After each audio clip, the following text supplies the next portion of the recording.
Yo, gamers, what's cracking with y'all today? Today, yes, beautiful day because we are about to react to this PlayStation 5 Unreal Engine tech demo. But here's my thing because I have not seen it. This video came out like 3 hours, 4 hours ago. So I'm super late on that. I do apologize. But on Twitter, they were saying the demo was just a playable demo, but it's not a real game. And a lot of people are upset at it, but let's chill out. Let's watch and see what's going on. Then we'll come back and talk about that because I have something to say about that. All right, let's stop talking, y'all. Hit the thumbs up for your boy. Help out the channel. Let's do this reaction. I'm ready. I'm hype. PlayStation 5 real gameplay. Let's do this.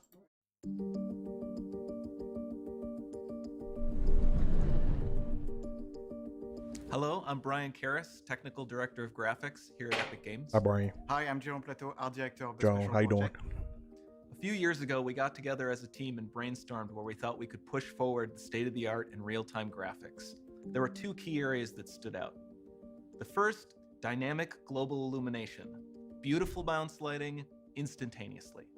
I don't have to be constrained to do a game where the world has to be static, and I'm able to iterate a lot faster. And we call this new system Lumen. We're about to show you what it is capable of. But first, there was another area that we thought we could push forward. Truly virtualized geometry. The artist wouldn't have to be concerned over poly counts, draw calls, or memory. We could directly use film quality assets and bring them straight into the engine. And that's a big deal for artists. I just want to be able to import my ZBrush model, my photogrammetry scan, my CAD data, without wasting any time optimizing, creating LODs, or even lowering the quality to make it hit frame rate. In the end, that's what it's all about. Art that just works. And we call this new technology Nanite. Here is the future of Unreal Engine running live on a PlayStation 5. Awesome, let's take a look at it. It must be utilizing that SSD.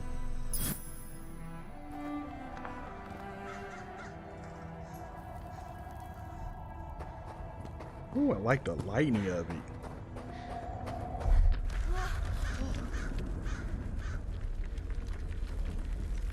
Ooh, Before we continue, details. let's stop a moment and take a look at some of the key features of this demo.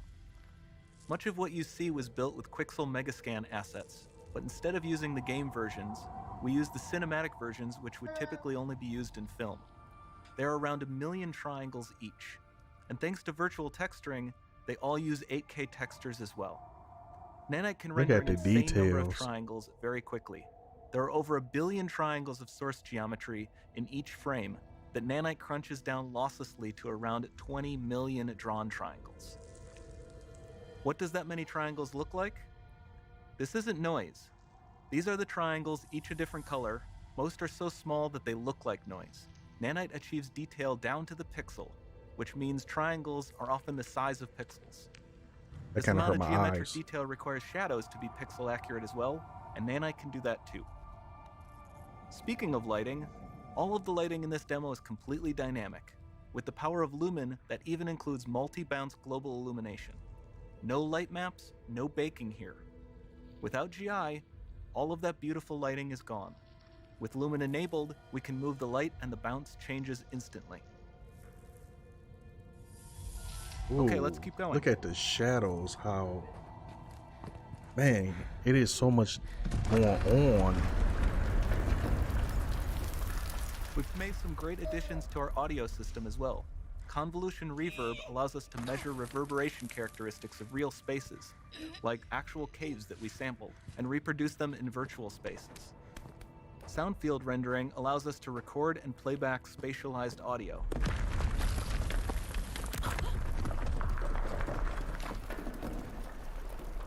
Not bad. All of this adds up to a more immersive experience.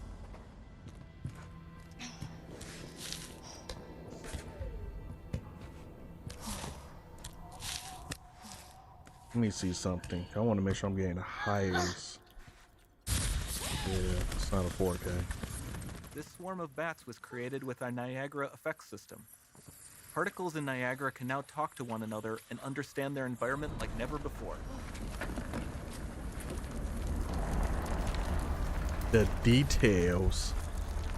We've also added a ton of new functionality to run fluid simulations like you see in the water below.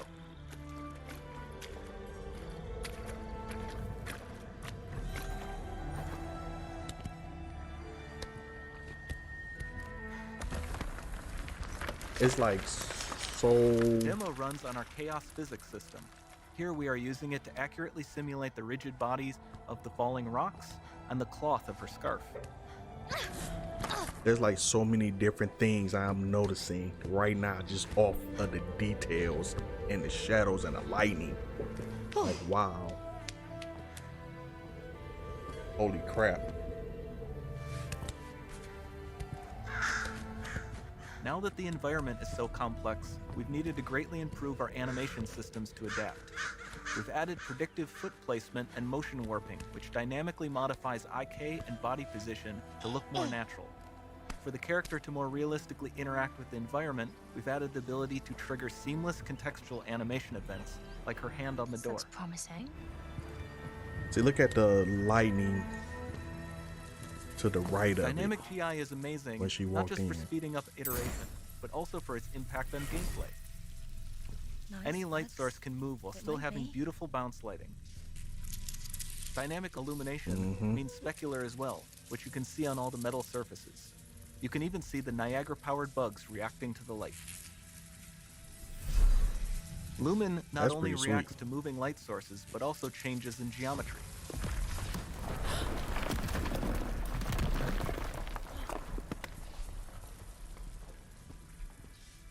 Remember we mentioned high poly assets? This statue was imported directly from ZBrush and is more than 33 million triangles. No baking of normal maps, no authored LODs.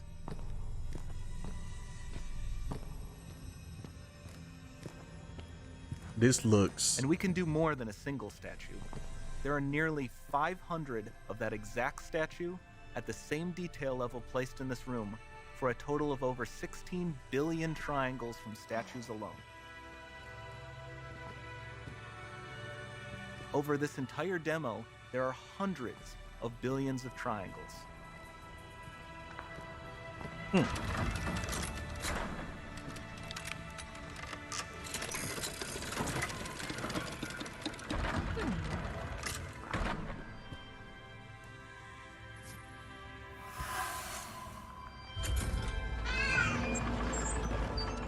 So with Nanite, you have limitless geometry, and with Lumen, you have fully dynamic lighting and global illumination, all running on a PlayStation 5. I'm just more impressed about the lighting, how the shadows are adapting to it, and like, wow, it's like a shadow in the darkness, and it's just the details like that is what's really catching my opinion. I mean, my eyes, not being my eyes, sorry. Like, it's not the details of her There's not scarf much time left. or in This her doesn't need to be hair. constrained to small rooms. It can stretch all the way to the horizon. It's the details of the environment that's blowing me away. Portal, it's open.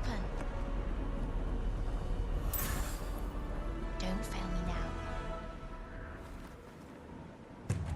She could fly?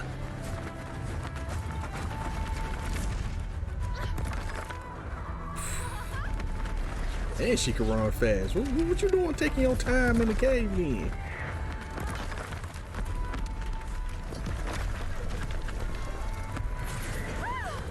Yo, this is pretty freaking cool.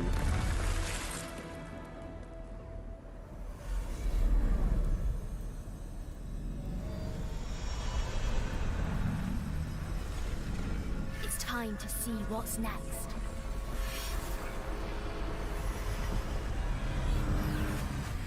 Wow. So gamers, what do you guys think? Let me know in the comments below. I think this might be the first topic of gamer talk.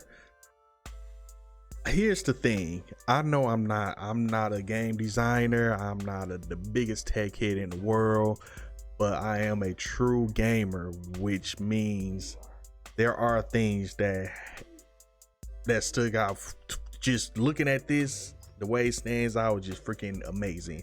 Like the lightning, I like how the lightning look. And when I say that, I mean, let me find it right quick. Like, it's little details that makes a game that much better to me. Like when we watch her walk, look how her shadow changes with the different size of the rocks. Things like that. It's just not a shadow or nothing. It like actually changes. It's things like that that caught my attention. Like, look at her shadow, how it's changing off the size, just off the different type of rocks, and like that's cool. I like that. Another part where he was talking about see, this is why I was talking about, like the shadows, like how the shadows are light over here, dark, you know, like things like that. But the biggest thing that's really caught my attention is this right here. Like, you have your main light, but it really does look like it's a real light. Like, it's reflecting, and how this changes, like how it changes as she moved. The lightning in the background changes, the light right here changes. Like, that's what's really catching my attention. That's making this a wow to me. Like, seriously, people want a big step and a big leap into the next gen, not realizing, like, if you have 20 different little details, is way more bigger than having one or two big details. You know what I'm saying? Or one or two big things. Like, yeah, she might look more real life, but the details in the background and the environment, things like that make it seem more real, is what makes the game to me, and that's what's really catching my attention. Like, look how the lighting just reflects. Like, that is neat. I like that. Wow. And it also said it's not retracing. This is not retracing technology. I need to do some research. I want to do some research on this, man. You guys leave me know in the comments, what do you think, for what y'all have read, heard, rumors, anything like that, because this to me could be a big game changer. Like, seriously, just off of that alone. Look, like, just wow. That's just wow with me. I keep saying it because I don't know. It's amazing. But again, let's talk about this. I think what I'm going to do is, I wanted to start off Gamer Talk at the right time. I think this is it, because there's a lot to really talk about in this, and I want to hear what you guys have to say. So in the comments below, talk to me, baby. Let me know what's going on. And if you, of course, new to the channel, think about subscribing to a brother. And if you enjoy my reaction, hit the thumbs up. Again, I do apologize, I'm late with it. I had a crazy morning, but we here now though. We here now. Can't wait to read what you guys have to say. Much love. Thank you guys for the love and support. And to the next video, I will holla at y'all.